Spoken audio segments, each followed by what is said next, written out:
The unthinkable just happened at the FIFA World Cup. All three host nations of the 2026 World Cup got knocked out of their own tournament. Christian Pulisic's United States, Alphonso Davies' Canada, and Mexico spent years building the biggest World Cup ever staged. And within a single week of the knockout rounds, every one of them was eliminated in the round of 16. Here's how it fell apart. Let's start with what made this tournament different in the first place, because it matters for understanding just how much these three countries had riding on it. The 2026 World Cup is the largest in history. It's the first ever hosted by three nations, the United States, Canada, and Mexico, and the first with 48 teams instead of 32. That's 104 total matches spread across 16 host cities, running from June 11th all the way to the final on July 19 at MetLife Stadium in New Jersey.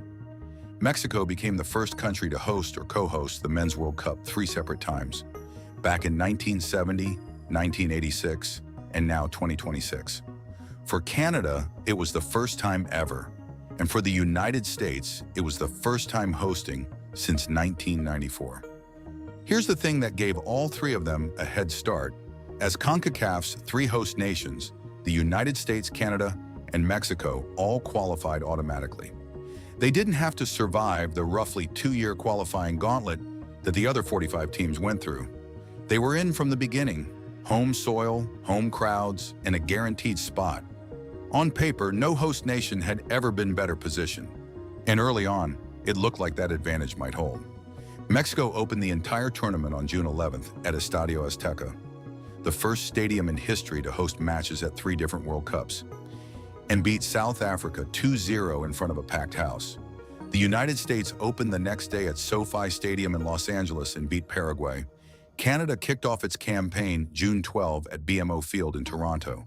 3 hosts, 3 tournaments underway, 3 fan bases dreaming. And American fans in particular showed up in numbers nobody expected.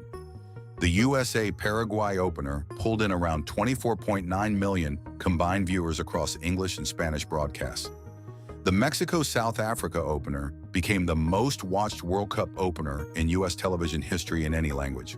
Through the group stage, Fox Sports coverage averaged 5.1 million viewers per match, a 92% jump from 2022 and the best group stage average in English-language U.S. history. Fox Sports' own executive Mike Mulvihill declared that soccer's mainstream viability in America was now, quote, a settled issue. This was the moment American soccer had been waiting decades for. The audience was there. The stage was there. All the hosts had to do was win. Then the knockout rounds began, and the whole thing unraveled in about a week. The first domino was Canada. On July 4, Canada faced Morocco in Houston. Morocco had already proven they were nobody's easy draw. They'd knocked the Netherlands out of the tournament on penalties. Against Canada, they didn't need penalties. Morocco won 3-0. Clean, decisive, over. Canada's first ever home World Cup ended in the round of 16, shutout on the scoreboard, and Alphonso Davies, the country's most recognized player and one of the best left-backs in the world, couldn't change it. 1 host down. The next day, it was Mexico's turn, and this one hurt because it happened at the Azteca. On July 5, Mexico played England in Mexico City, in the same stadium where the whole tournament had kicked off less than a month earlier. And England handed them a gift. Defender Gerald Quansah was sent off with a red card, forcing England to play most of the second half a man down. A host nation at home with a 1-man advantage for 45 minutes. It should have been the perfect script. England won anyway, 3-2. Even down to 10 men, they found a way through, and Mexico's tournament was over on home soil. 2 hosts down, which left the United States. And the United States managed to turn its exit into the most chaotic story of the entire tournament. To understand it, you have to back up to the round of 32, when the U.S. faced Bosnia and Herzegovina.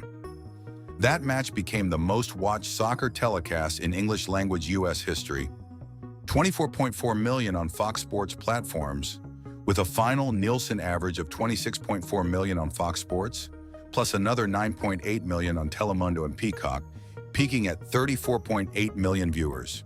Combined, more than 43 million Americans watched. The country was locked in.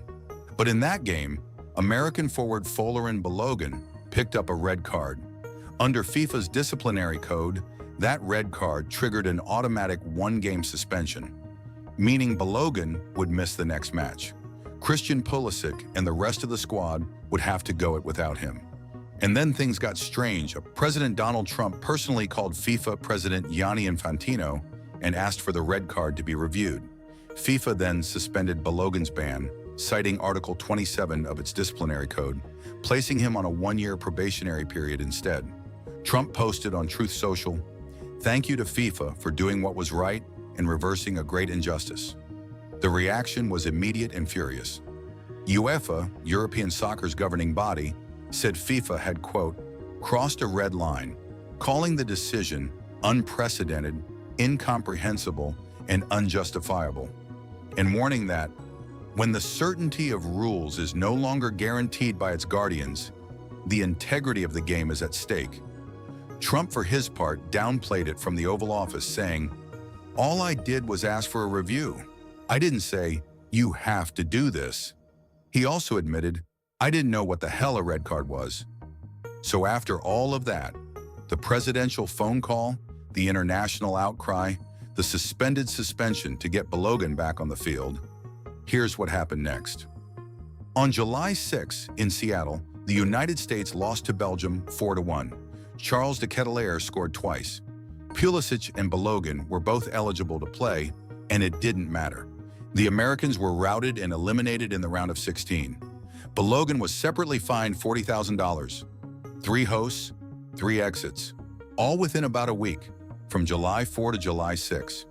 For the first time, the 3 CONCACAF nations that had built this entire record-breaking tournament, the biggest in the sport's history, were all watching the rest of it from the sidelines.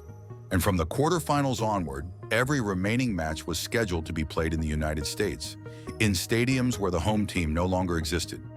So who was actually left standing? The confirmed quarterfinalists included France, Morocco, Spain, Belgium, Norway, and England. The same England and the same Morocco that had personally knocked out 2 of the hosts. Morocco in particular had become the tournament's giant killer. Out went the Netherlands, out went Canada, all on their run. And the sport's biggest name was still very much alive. Lionel Messi, now the all-time leading scorer in World Cup history, kept Argentina moving through the bracket. Meanwhile, the tournament itself was breaking records regardless of who was in it. It shattered the all-time cumulative World Cup attendance mark set back at USA 1994. It set a single-day attendance record. The U.S. television numbers on Fox Sports and Telemundo, right up through the American team's elimination, kept climbing to historic highs. The event was, by almost every measurable standard, a massive success. The only thing missing was the hosts, and that's the strange, quiet ending to this chapter of the story. All 3 host nations had every possible advantage: automatic qualification, home stadiums, record-breaking crowds, the largest and most watched World Cup ever assembled, built on their own soil.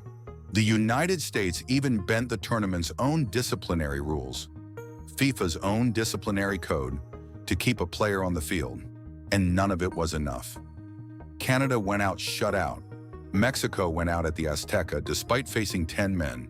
The United States went out in a rout in front of the biggest soccer audience the country had ever produced. The 2026 World Cup will keep going. The records will keep falling. The final will still be played on July 19 at MetLife Stadium, but it'll be finished by teams who had to qualify the hard way, while the 3 CONCACAF nations who hosted the whole thing became the story of how home advantage, for all its promise, guarantees absolutely nothing.